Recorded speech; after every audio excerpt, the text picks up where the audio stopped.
If he doesn't, if he only has one or two fights left, I think it's obvious. If you want to fight one or two more times, if you can convince Canelo to get back in there for another ass kicking, go get that money and do that.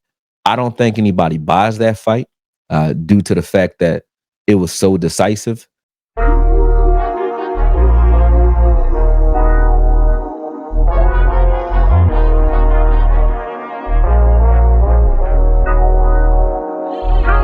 What's next for Crawford? I mean, we can speculate. A lot of people want to see him fight Jaron Ennis. I would want to see him to fight Jaron Ennis. And everybody does this when a fighter gets to this upper echelon level, what I call the money level, right? I was just talking about this backstage. It's funny because they started talking. They just hit the mic and I was on mute. And the first thing I heard when we were doing the title was like, what's next for Crawford? So I thought they were asking me the question. So I kind of just went through this backstage with the producers and everybody, right? So it was fun. But what's next for Crawford, in my opinion, like he's at a point where he's reached that money status, right? And historically in boxing, this happens. It's like a torch, an unspoken torch that's passed to a boxer who beats the money guy, right? If you're the money guy and you lose to a guy, that guy, if he has anything in as far as skill or charisma, he becomes the money guy. You remember when De La Hoya was that guy, right? Well, Floyd Mayweather beat him.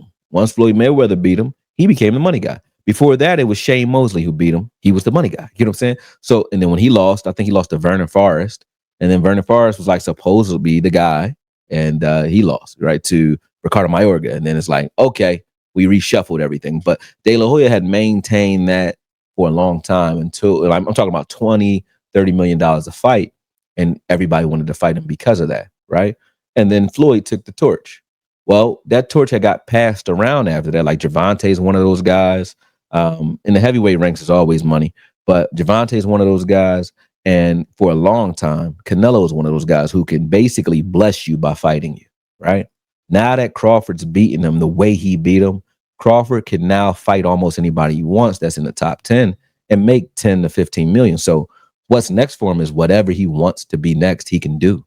And he can either continue his reign if he wants to, fighting guys. And this is what I would do. Fight a couple guys that you know are good challenges, but beatable opponents so you can rack up some cash. And then fight, go out if you want to, in glory, in a blaze of glory, and fight Boots at that point. Let Boots mature a little bit. Let him fight a couple guys and then, try to challenge him at 160 at one point, maybe a year or two down the line if he chooses to fight that long. If he doesn't, if he only has one or two fights left, I think it's obvious. If you want to fight one or two more times, if you can convince Canelo to get back in there for another ass kicking, go get that money and do that. I don't think anybody buys that fight due to the fact that it was so decisive. If you want, and I always say this, there's boxers and then there's prize fighters. Canelo is a boxer, is a fighter, right? A boxer or a fighter, right? So is Crawford. They just fight for the glory of it. Tyson Fury is a prize fighter. I mean, he knows how to cook up a bag. Floyd Mayweather's a prize fighter. He knows how to cook up a bag too. Because if you think about the first fight against Deontay Wilder, what made you watch a trilogy with those two guys, if Tyson Fury goes out and does what he could have done, which is just wash Wilder, because Wilder was just like a 1-2-3 fighter. Very easy to see his punches coming. And no one believes me when I say this, but if you go back and watch the first fight, Tyson Fury was never in any trouble in those fights. Even though he went down twice, he went down because he wanted to, because he's a genius. He was winning the fight on points. He went down twice because no matter how that fight ended, if it was close, you're getting a rematch. So it wasn't going to be close if he doesn't hit the ground. He hit the ground twice. He came up in the last round like the Undertaker. That's what sold the second fight. The second fight, he said, okay, I'm going to win this one, and I'm going to hit you in the head with an egg weight or something because he dented his head up, right? So everybody's like glove gate. The glove gate was so popular, we got to see it a third time. And then the third time, what did he do? He made it look like it should have looked from the first fight, which is he ain't supposed to be in a ring with me, right? If he did the third fight and the first fight, it will only be one fight because you would never buy the second or the third. So there's prize fighters that understand that, how to sell a fight. Mike Tyson's one of those guys. Mike Tyson was much better at selling a fight than he was at actually fighting big fights. Mike Tyson didn't win any big fights. Every big fight he got into, he lost. But he sold the shit out of them. Better than Vandy Holyfield ever could. better than Lennox Lewis ever could, because those guys are fighters, right? It's a different thing. And if you understand that, you know, they're never going to admit it, but if you understand that, you can see how certain guys become a name. Like Ali was that type of guy. He can sell a fight. You have those types of guys that understand. It's not always because you talk. You have Matthew Saad Muhammad, who was really a great boxer. He's from Philly, great boxer, but he would choose to sit on the ropes and let you slug on him because he was never in any real trouble.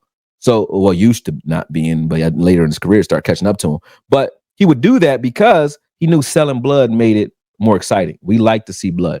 Arturo Gatti sell a hell of a fight without talking, because you knew he'll break his arm in a fight and hit you with the nub, and you like, shit. You know what I mean? So those are two different elements, right? I don't want to get too far off of the Crawford conversation, but Crawford is not a salesman.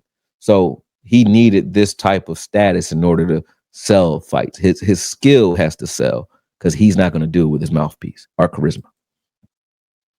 Well, when you look at what's next, though, like I said, he could do whatever he wants. I want to see him fight Jaron Ennis, but he has the right to fight whoever he wants in between, man. Let me see what you guys are saying about what you guys think is next. Problem is he's 38, though. Yeah, he probably got like maybe 3 fights left, and that is over the course of 2 years. Never know. Depends on how active he wants to be. He said Crawford is. He said, I thought everyone knew that. No, everybody doesn't know that. Crawford hand speed and combinations was just too much. Crawford's everything was just too much for Canelo in that fight.